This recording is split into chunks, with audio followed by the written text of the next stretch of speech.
Hi, good evening, everyone. I'll just go.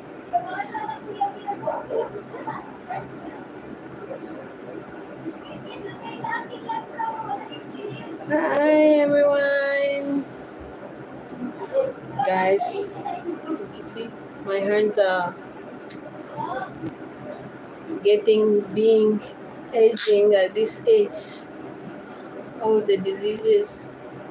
But how are you? How are you? Hopefully you're doing well. ¿Cómo está? ¿Cómo está?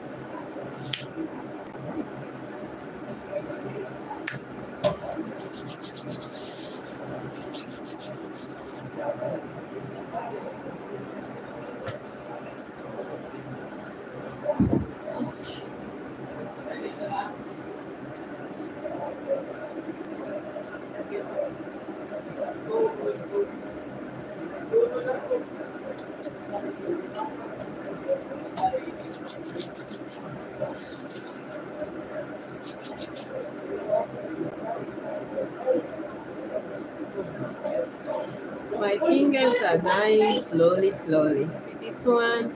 It's already like no feelings at all. This one, no feelings at all here. So I don't know what it is, but hopefully next week go to the doctor for checkup. But you know, I hate to go to the doctor because every time you go to the doctor, there's something wrong. So I don't know which to treat first. Oh, should I just endure the stress? Get used to it. This is my look for today. Don't mind the hairs. I told you, no judging. No judging. Hopefully all is well, because these are the things I decided to endure while staying in the Philippines. I just have to get used to it that this is Philippines, different things, different culture, different everything. So just get used to it.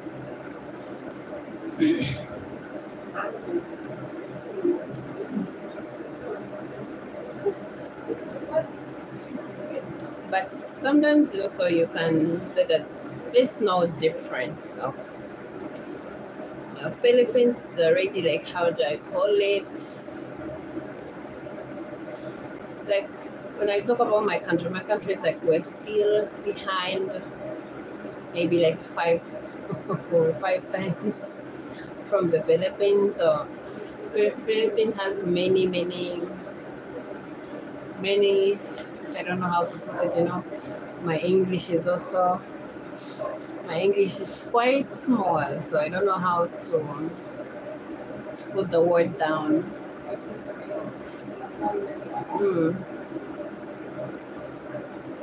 Like, okay, let me say it like this. Like, when it comes to Philippines, you have good doctors, good hospitals, good, like, all the people in the professional, the same time, they're all good at what they do. While in my country, it's a different issue, because like these people who take shortcuts into education, they jump, but they still consider themselves as professionals. While here, it's step by step. If it's a doctor, they started there 10 years and the experienced staff. But in Uganda, I don't know. Oh my God. I know most people be like, why are you putting down your people? I'm not putting down. I'm not putting them down. I'm just saying that there's a difference. I remember around 2008, 9, oh no, that's already 2011. I went to the hospital. I had some issues with my health. Did full body checkup, and mind you, doing a full body checkup in Uganda, it's quite expensive. So at first I tried government. That's government hospital, like, don't ever you can just go there for, like, you don't have any other situation to do, because if in private, if they can no longer manage you, they will send you to the government. Government hospitals in Uganda are not bad. It's only, I think, maybe the government does not pay the people quite well. So they have to make money out of the hospital themselves. So if you need good treatment, you go pay yourself.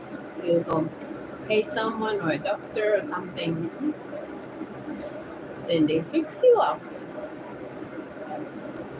That is quite sad, because not everyone can afford special treatment. There's some people like me who cannot afford special treatment.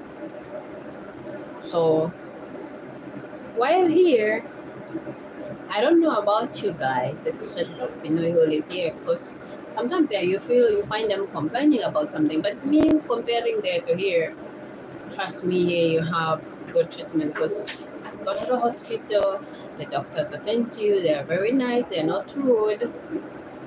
While there,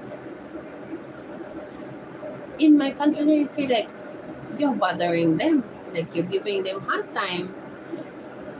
They have no time for you. Like, it's quite different. So when I went to the hospital, the doctor did full body checkup, especially like my chest. I had, till now I have issues with my lungs like that. The doctor told me I need a lot of money for me to go to India and be operated on. Guess you can imagine the shock when the doctor will tell you that, and you know that even if you work for 20 years without eating, you won't have such amount. So I told myself, okay, stress is a killer. I carry this stress alone, but because, to be honest, where was I going to find money? Like, at that time it was 2011, and that was like a year difference, a year after I lost my dad in 2010. In 2011, I admitted myself to the hospital because I couldn't breathe. I was already underweight, because at that time I was only like 30 kgs, and especially like a tall person, you're only like 30 kgs. So I admitted myself to the hospital, and voila, that's what the doctor told me. So I'm like, okay, I collected myself, carried my body, went back home. I'm like, okay, I need to accept my fate. It is the time to follow your parents. Okay, let's go. So I didn't tell my family, because actually we're not that close. So I had to carry it myself, like, deal with it. What can I do? That's the reality.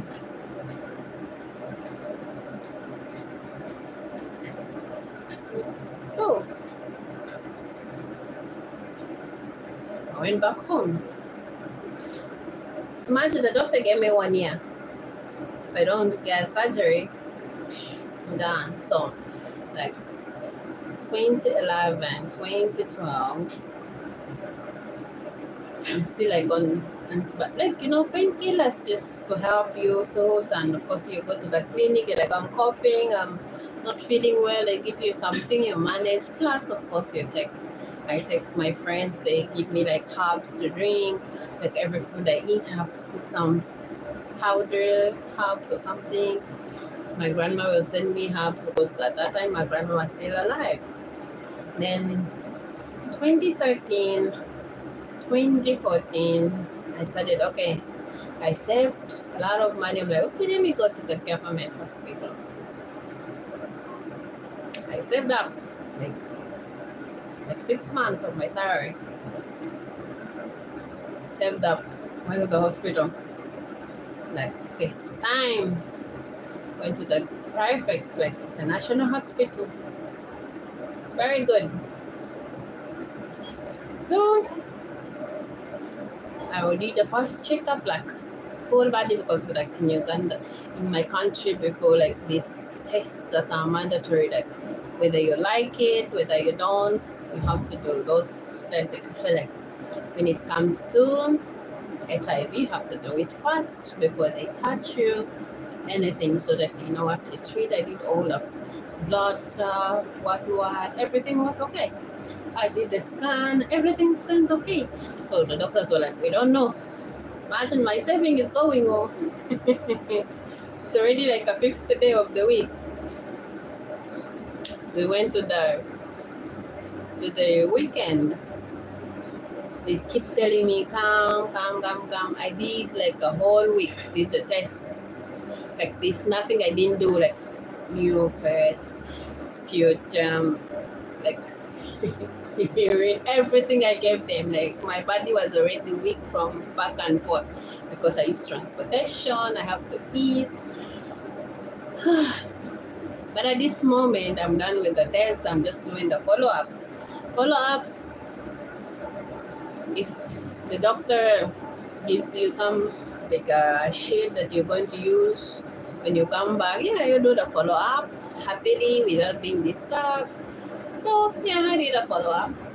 They told me to wait for the specialist because the specialist they have was not around. He was outside the country without medicine, so I have to sit at home, wait. So they told me to come back the next week. The next week I went Monday, Tuesday, Wednesday, Thursday, nothing.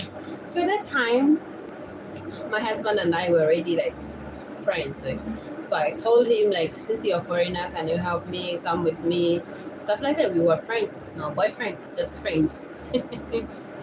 So he came with me. He was like, he used like a foreigner language, in my country, it's a country where a foreigner can live at peace while citizens are struggling. So he came with me, he talked to the doctors, and for some reason the specialist was there. So the specialist worked on me, checked my results. He's like, oh, we don't know, but we will give you some medicine. So he gave me medicine. After a few weeks, I started to see the difference, but at the same time when I went back, they said, okay, my lung, they have some mucus or whatever it is. So I started treatment. I did treatment, everything went well, but at the same time they told me, since I've been sick for a long time, like there's a scar left on my lungs. So now that in Cebu, I went to the hospital. Actually, not a hospital, just a clinic. I went to the clinic. I did a checkup. Yeah, they told me the scar's there, but it swells sometimes. So I have to be checking on the doctor every once in a while. It swells, then it causes me not to breathe. So they give me medicine, but the difference is that these doctors, they were so sweet.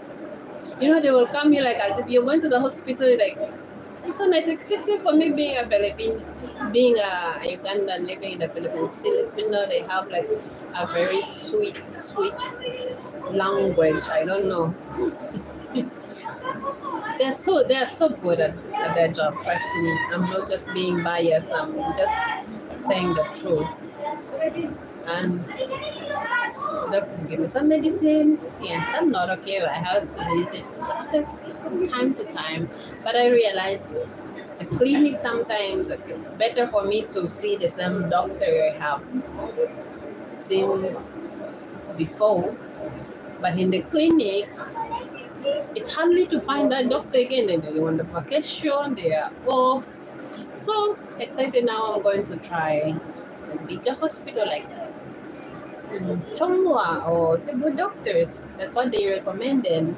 So hopefully next week I'll go. Like my hand is like this finger and this finger. They are like here on the tip. It's kind of itchy and sometimes they lose the feelings and like here it's even like turning very dark, very itchy, losing the feeling. It's like I burn myself, but it's not a burn. It's just like very sweet. So me avoiding scratching it, I just do it in my hair like this so that same my hair is happy, my finger is happy. So that's the kind of, and most people they be asking why you in the Philippines, why you still there. I like it here. Leave alone that I'm married to a Filipino or this and that because at first I'm like, okay, it's better to be at home, but my husband was already tired of living in Uganda, so I'm like, maybe in 4 or 5 years we can go back to Africa, but for now I'm going to enjoy Cebu without regrets.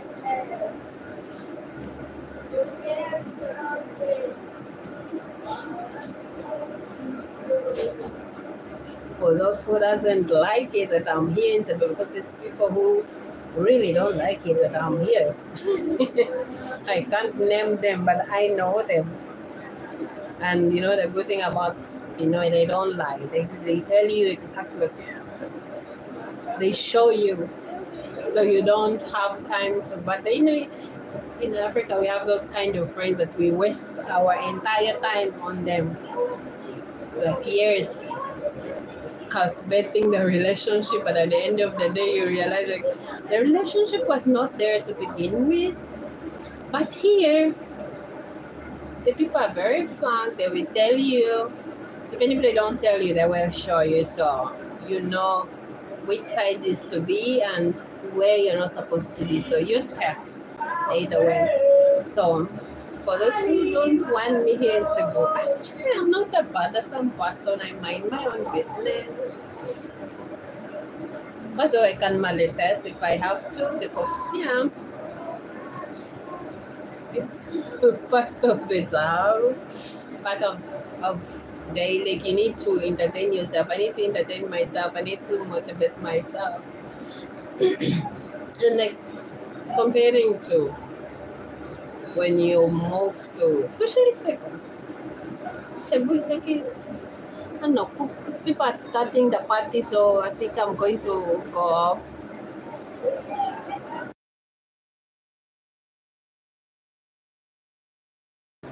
Karaoke, so I need to go off before the white shut me down.